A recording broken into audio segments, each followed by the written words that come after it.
প্রিয় দর্শকগণ, যদি আমি আপনাদের বলি কোনো একটি বইকে মাত্র একবার পড়ে ফেলে তাকে ওয়ার্ড বাই ওয়ার্ড মনে রাখতে, কিংবা একই সাথে 7 দিন না খেয়েও কঠোরভাবে যুদ্ধ করতে, বা সিংহের চোখে চোখ রেখে তার সঙ্গে লড়াই করতে, আপনারা কি পারবেন?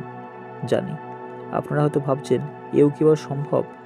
আপনারা হয়তো আমাকে পাগল ভাবছেন, কিন্তু না বন্ধুরা, যেটা আপনারা অসম্ভব ভাবছেন সেটা বাস্তবেই সম্ভব। খুব কম সংখ্যক মানুষ এটা করতে সক্ষম, বা বলতে পারেন তারা নিজেরা নিজেদেরকে সেটা করার মতন যোগ্য বানিয়েছে। এখনকার দিনের বেশিরভাগ শিশুরা যেখানে আধ ঘন্টার সময় একটানা পড়তে পারে না, এবং পড়লেও সেটাকে মনে রাখতে পারে না। কিন্তু আমরা যদি একটু আমাদের অতীতে ফিরে যাই, তাহলে মনে পড়বে তখন বেদ পাঠ করানো হতো, এবং যা শুনে শুনে মনে রাখা হতো। তাই বেদের অপর নাম ছিল শ্রুতি। তো আপনারাই বলুন, তখনকার বাচ্চাদের তুলনায় এখনকার বাচ্চাদের মধ্যে কি এমন তফাৎ এসে গিয়েছে? এর সব কিছুর উত্তর একটাই, এবং সেটা আপনারা অনেকেই কম বেশি জানেন। সেটা হলো ব্রহ্মচর্য।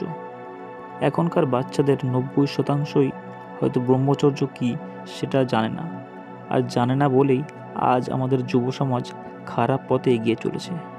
তারা খারাপ খারাপ দৃশ্য মোবাইলে দেখে খারাপ কাজ করছে, এবং পরে নিজের কাছেই খারাপ হচ্ছে, আর তারপরেই প্রতিজ্ঞা নিচ্ছে এটাই শেষবার, কাল থেকে আর নোংরা দৃশ্য বা নোংরা কাজ কোনোটাই করব না। কিন্তু অনেক চেষ্টার পরেও তারা নিজেদেরকে নিয়ন্ত্রণ করতে না পেরে আবারও সেই খারাপ কাজ করছে এবং পস্তাচ্ছে। কিন্তু আজকে আমি আপনাদের ব্রহ্মচর্যরূপী এমন জীবন অমৃতের ব্যাপারে বলবো, যেটা আপনি যদি পুরোপুরি পালন করতে পারেন, তাহলে আপনার স্মৃতিশক্তি স্বামী বিবেকানন্দের মতো, শারীরিক ক্ষমতা মহাভারতের পিতামহ ভীষ্মের মতন, এবং নির্ভীকতা শেরশাহের মতন হতে পারে। তো চলুন আজকে সেই বিষয়ে আলোচনা করি। প্রথমে আপনাদেরকে বলবো যে ব্রহ্মচর্য আসলে কি। অনেকেই মনে করেন ব্রহ্মচর্য মানে হলো হয়তো নিজের বীর্য শক্তিকে নিজের শরীরে আটকে রাখা, কিন্তু শুধু তাই নয় বন্ধুরা। ব্রহ্মচর্য পালনের আরও কিছু নিয়ম আছে, সেগুলোই আমি আজকে আপনাদেরকে বলবো। প্রথম নিয়ম হচ্ছে আপনাদেরকে ব্রহ্ম মুহূর্তে, অর্থাৎ ভোর 4টে থেকে 5টার মধ্যে ঘুম থেকে উঠে পড়তে হবে। ঘুম থেকে ওঠার পর আপনি কিছুটা জল পান করুন। জল পান করে তারপর আপনি একটু হাঁটাচলা করতে পারেন। হাঁটাচলা করার পর আপনি বজ্রাসন বা যে কোনো একটা আপনার পছন্দ মতো আসন করুন। তারপর শৌচ করতে যান। শৌচ করার পর আপনি স্নান করে নিন, কারণ শারীরিক পরিচ্ছন্নতাও আপনার প্রয়োজন। স্নান করার পর আপনি যে কোনো একটা ব্যায়াম করুন। ব্যায়াম হয়ে যাওয়ার পর আপনারা আপনাদের প্রাত্যহিক জীবনের যে সমস্ত কাজগুলো রয়েছে সেগুলো শুরু করতে পারেন।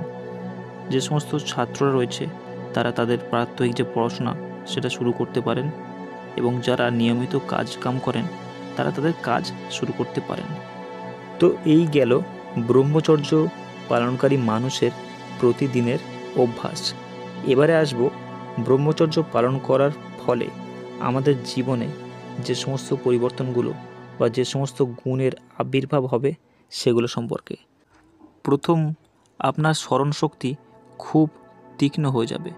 যে কোনো জিনিসকে আপনি মাত্র একবার পড়ে বা একবার দেখেই মনে রাখতে পারবেন। দ্বিতীয়, অজস্র ক্ষমতা। আপনার মধ্যে অনেক ক্ষমতার আবির্ভাব হবে। যে সমস্ত কাজগুলি আপনি শারীরিকভাবে আগে করতে সক্ষম ছিলেন না, সেগুলো এখন আপনি করতে সক্ষম হবেন। তৃতীয়, আত্মবিশ্বাস।